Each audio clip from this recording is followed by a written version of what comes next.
if you didn't stay up at night to keep it going, you'd have to have 4 or 5 quilts to stay warm. Cause I don't know, it seemed like the nights and all was colder back in the winter, back in those days. I'll tell you a story about that old cast iron heater. Mother had a big old cat. Well, one night we all went to bed, and we don't know why that cat got on that stove, but it did. And he was ricocheting off the walls and screaming. I didn't know what was in the room with me. And I realized it was the cat, and I opened the door, and he went out, and we never did see that cat anymore. I think it burned his feet so bad that he died. But I thought there was a panther in the bedroom with me. I mean, he was screaming.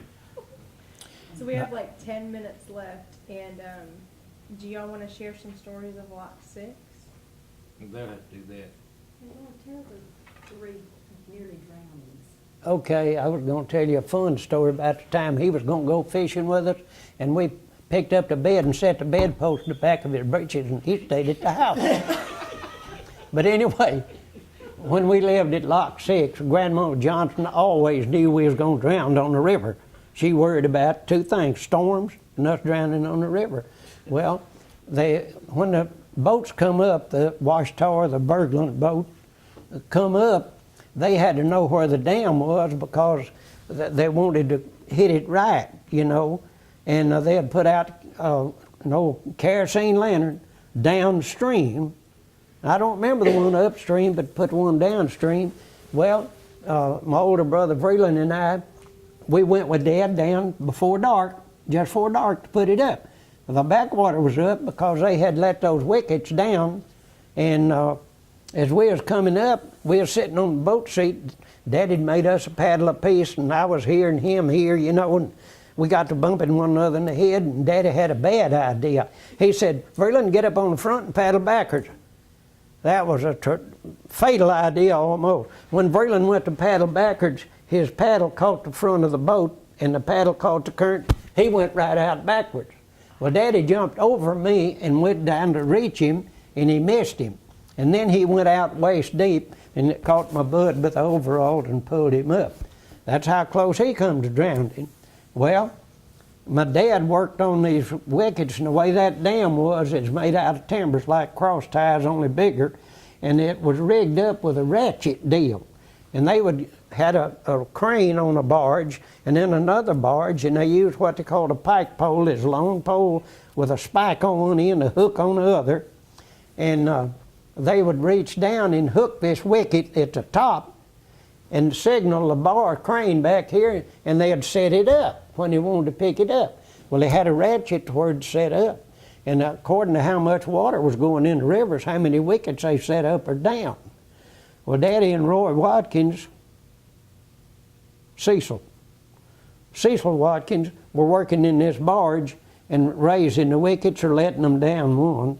But anyway, they had to adjust the flow, and of course, when there wasn't much water, they had them all up. But some reason or other, this rope that held this barge they were in to the crane back here, not the one that pulled up the wicket, one that just held the barge, the rope broke. Well, here they are going right at the dam where they already were.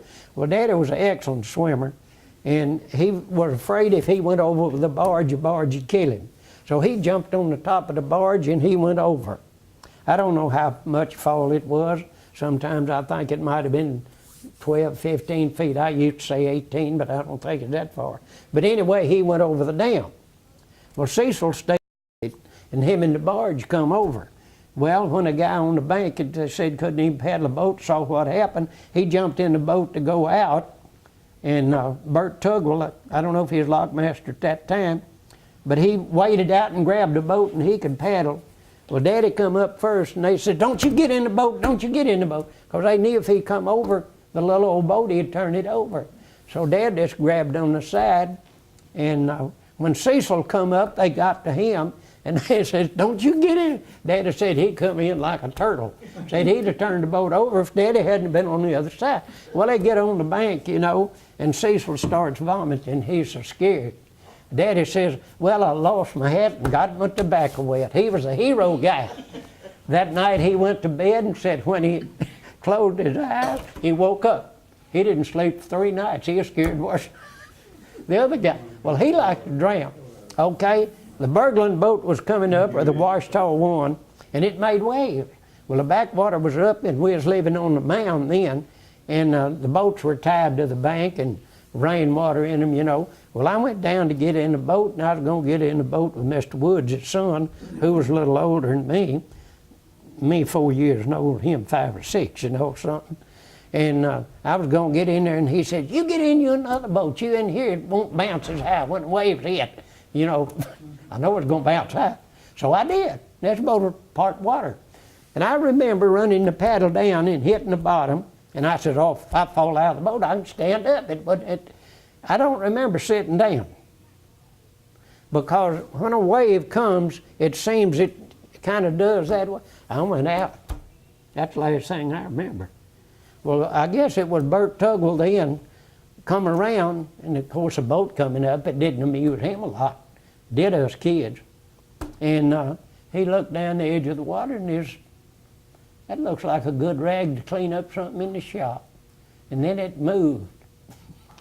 He waded out and got me, and he said he caught me by the heel, slung me like a wet squirrel, and I come to. That's the 3 ways we like to drown, and that's one of the contributing factors that we moved away.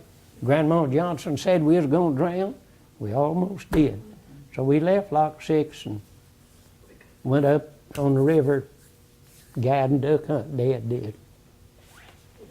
What do you know about the Indian mounds? Have you been told anything about the Indian mounds? In the beginning, they were good. I mean, they were perfect. Yeah. And people began to, there across the river from the lock, people just robbed them. They dug them up. Last time I was down there, it was just about flat. But had that been preserved, it would have been a wonderful sight. Well, there's several on the refuge, and I'm going to go ahead and stop it because we have less than 4 minutes. I just got an album